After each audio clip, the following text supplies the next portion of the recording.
YCP సర్కార్ హయాంలో దళితులకు బడుగు బలహీన వర్గాల ప్రజలకు తీవ్ర అన్యాయం జరిగిందని విమర్శించారు. విజయనగరం టీడీపీ ఎమ్మెల్యే అభ్యర్థి అదితి గజపతిరాజు విజయనగరంలో ఆమె ఇవాళ ఇంటింట ప్రచారం చేశారు.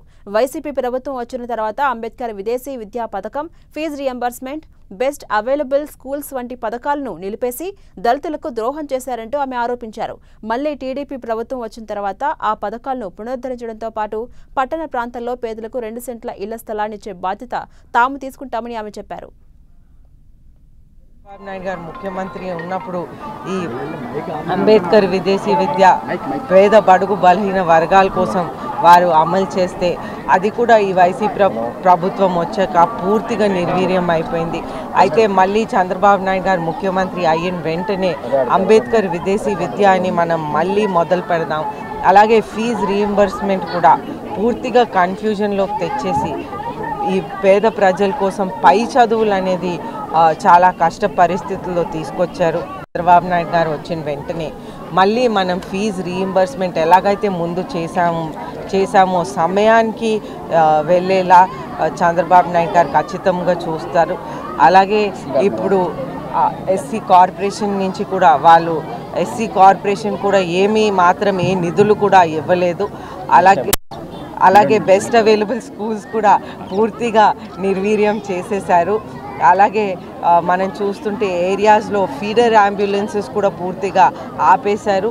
అలాగే మనం మనకిప్పుడు మన సూపర్ 6 మేనిఫెస్టో ప్రకారం టౌన్ పరిధిలో 2 సెంట్లు భూమి అనేది మనం ఇల్లులు కట్టడానికి కేటాయిస్తాం.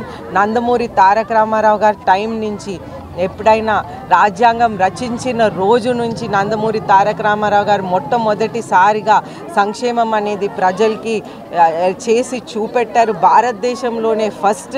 అలాగే వాళ్ళు మొట్టమొదటి టైంలో వెల్ఫేర్ అనేది ₹2 బియ్యం, వస్త్రాలు పంపిణీ, పక్కా గృహాలతో మొదలుపెట్టారు. ఈ రోజు వరకు కూడా మనం అది కంటిన్యూగా చేస్తుంటే ఇప్పుడు మన కొత్త మేనిఫెస్టోలో టౌన్ పరిధిలో 2 సెంట్లు భూమి అనేది బడుగు బలహీన పేద ప్రజల కోసం మనం కేటాయిస్తాం. అలాగే చదువు కోసం చిన్నపిల్లలు చదువుకోవటానికి స్కూల్కి వెళ్ళే పిల్లలందరికీ ₹15,000, ఎంతమంది పిల్లలు ఉంటే అంతమంది పిల్లల కోసం ₹15,000. అలాగే మనం మహిళల కోసం ప్రత్యేకంగా ఫ్రీ బస్ ప్రయాణం. అలాగే చూస్తుంటే మనకి మహిళల కోసం ఈ పెరిగిన ధరలు చూసి 3 గ్యాస్ సిలిండర్లు ఉచితంగా సంవత్సరానికి.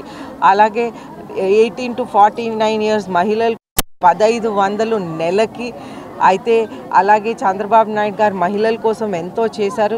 నందమూరి తారక రామారావు గారు వారికి రాత్రులు బడులు ఏర్పాటు చేసి అలాగే వాళ్ళ కోసం ఆస్తి హక్కు కల్పించి, అలాగే చంద్రబాబు నాయుడు గారు కూడా వాళ్ళకి డ్వాక్రా గ్రూప్స్ ఏర్పాటు చేసి వాళ్ళు స్వయంగా వాళ్ళ ఓన్ కాల్ మీద నిలబడే అవకాశం ఇచ్చారు. అలాగే ఈరోజు చూస్తుంటే అన్న క్యాంటీన్ కూడా మనం 100 రోజుల్లోనే మనం ఓపెన్ చేద్దాం. అలాగే మనం ఈరోజు పెరిగిన ధరల సందర్భంగా చూస్తున్నాం. నిత్యావసర సరుకులు అవ్వనియండి, కరెంటు బిల్లులు అవ్వనియండి, ఎక్కడైతే 400 వచ్చాయో ఈ రోజుల్లో 2,000 వస్తున్నాయి. దానిపైగా సంక్షేమం ఇచ్చామని అంటా ఉన్నారు. వాళ్ళు ఏమాత్రం సంక్షేమం ఏం చేయలేదు. వృద్ధులకి, వికలాంగులకి కూడా పెన్షన్ కట్ చేసిన ఘనత ఈ వైసీపీ ప్రభుత్వంకి దక్కుతుందని మీ అందరికీ తెలియజేస్తా